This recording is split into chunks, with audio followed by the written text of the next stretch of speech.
tão importante a separação das despesas fixas que eu trouxe um exemplo para vocês entenderem o desvio que essa falta de controle e separação causa na definição do seu cálculo, inclusive na gestão do seu negócio. Tá? Então, vamos imaginar que eu tenho uma empresa XYZ que tenha 150 mil reais em pagamentos por mês, tá? Pagamentos totais. E não saiba o que é pagamento de fornecedores, despesa fixa e retirada de sócio. E ainda tenha uma margem de 30%. Esse é o exemplo da minha empresa XYZ, que eu vou demonstrar a vocês o efeito da falta da separação da despesa fixa na definição do cálculo. Então, vamos lá. Se a fórmula é despesa fixa dividido por margem de contribuição, e eu tenho, deixa eu pegar minha caneta aqui, eu tenho 150 mil de despesa total. Eu não sei o que é fixa, eu não sei o que é retirada, então eu vou utilizar ela como total. É o que muita gente faz. E divido pela minha margem, que é 30%, ou 30 dividido por 100, que dá 0,30. 150 dividido por 0,30, eu tenho que vender no mínimo 500 mil reais. Ou seja, para cobrir uma despesa de 150 mil, eu teria que vender 500 mil. Para fazer a prova dos 9 é muito simples, só é você multiplicar 500 mil vezes 30%, possivelmente você vai encontrar 150 mil. Ficou claro? É muito simples. Mas vocês percebem que aqui, neste cálculo, entrou os pagamentos a fornecedores, ou seja, custo, entrou despesas fixas e entrou as retiradas do sócio. Então, esta é uma forma errada de se fazer o ponto de equilíbrio na base zero ou ponto de equilíbrio contábil. Mas muita gente calcula o seu ponto de equilíbrio dessa forma. Ok? Uma segunda maneira é nós encontrarmos o mesmo exemplo, tá? Um total de despesas de 150 mil de pagamentos por mês, com 30% de margem, sendo que agora esse empreendedor ele já consegue separar dos 150 mil, 100 mil reais, que é pagamento a fornecedores, e 50 mil ele não faz a separação da retirada do sócio da despesa fixa. Então ele já conseguiu ter uma primeira visão, ele já sabe o que é pagamento a fornecedor e, por dedução, o restante é despesa da empresa. Lembrando que ele não poderia fazer isso porque ali dentro daquele saldo tem as despesas do sócio. E de acordo com a nossa fórmula, é despesa fixa dividido por margem de contribuição. Então vamos ver como é que fixa aqui. Mais uma vez, utilizando a fórmula da despesa fixa, dividido por margem de contribuição, agora eu tenho 50 mil. Manuel, por que eu tenho 50 mil? Porque é o total de despesas fixas. Eu considerei aqui 50 mil porque eu não sei qual é a parte da despesa do sócio. Então, não sabendo, eu utilizei 50 mil. Dividido por 30, por quê? Porque 30% de margem é a mesma coisa de 30 dividido por 100, eu tenho 0,30, eu cheguei a 166 mil reais.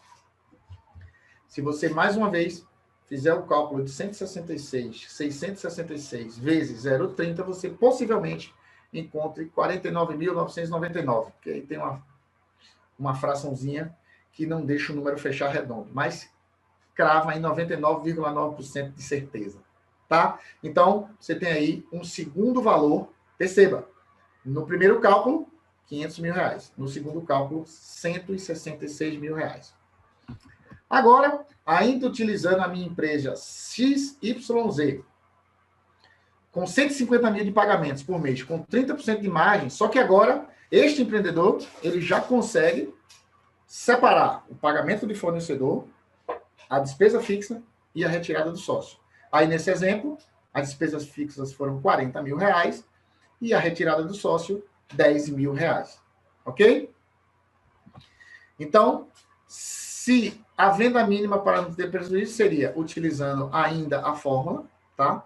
40 mil, que agora sim eu já sei qual é o total de despesas fixas da empresa, dividido por 0,30, mais uma vez, 30 dividido por 100, 30% é 30 dividido por 100, 0,30, eu encontro R$ 133.333. Se você, mais uma vez, multiplicar este valor encontrado por 30%, você vai encontrar R$ 40.000. Tenho certeza que você deve estar se perguntando aí, mas espera aí, Manuel. Ok, você está mandando eu fazer o ponto de equilíbrio sem a despesa, a retirada do sócio. E o sócio não faz retirada, não? Vamos diferenciar. Inclusive, eu tenho um e-book gratuito que eu vou pedir, inclusive, para o pessoal da agência e da produção colocar isso aí, um e-book que mostra exatamente como você calcular o prolabore e a diferença entre prolabore e retirada. Ou seja, em resumo, só pode haver retirada, distribuição, se houver lucro. Se a empresa está vendendo abaixo dos 133 mil, como é que o sócio vai fazer retirada? Ah, mas espera aí. E o sócio trabalha na empresa, ele não vai ter remuneração? Opa, remuneração sim. Aí nós estamos falando de prolabore e o prolabore vai fazer parte, vai agregar o total das despesas fixas. Aí sim, o salário do sócio por exercer uma atividade operacional, que é igual a prolabore, entra como uma despesa fixa e faz parte da meta mínima de venda. Claro? Tudo ok? Acompanhou aí? Essa é a ideia, tá? Então, tem que ficar atento, porque muita gente não sabe fazer essa separação e termina fazendo confusão e definindo o ponto de equilíbrio errado. Inclusive, acreditando que sua empresa está tomando prejuízo. Mas, na realidade, quem pode estar concedendo ou fazendo com que a empresa tenha prejuízo, seja o sócio, com sua retirada maior do que a empresa pode pagar. Porque, como eu disse, se a empresa não tem lucro, não tem como se fazer distribuição. Tá claro, pessoal?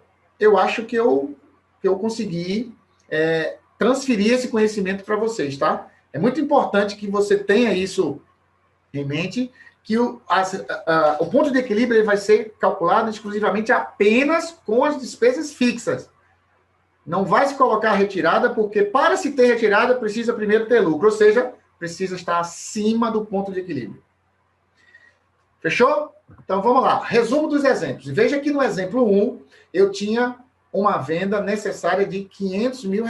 No exemplo 2, R$ 166 mil. No exemplo 3, R$ 133 mil. Olha a discrepância, a distância pela falta de classificação da despesa fixa no seu negócio para a definição de uma meta mínima de vendas para você não tomar prejuízo. Consegue compreender agora a importância da despesa fixa para a definição do ponto de equilíbrio? Para saber exatamente quanto é que você tem que vender? É fundamental. E não só, como eu venho repetindo o tempo todo, para o ponto de equilíbrio, para você aferir seu lucro, para você identificar se o lucro operacional, se existe, se é positivo, e depois se existe lucro líquido, depois da retirada dos sócios e investimento. Se o problema está na operação, se o problema está no sócio, muitas vezes a operação é boa, o sócio inviabiliza. Outras vezes, a operação não está gerando resultado, ela está fechando negativa na operação. Ou seja, no lucro operacional já está negativo. E existem casos, inclusive, que a margem de contribuição é negativa. Aí, nesse caso, não adianta vender 1 milhão, 2 milhões, 10 milhões. Quanto mais você vender, mais prejuízo você vai tomar.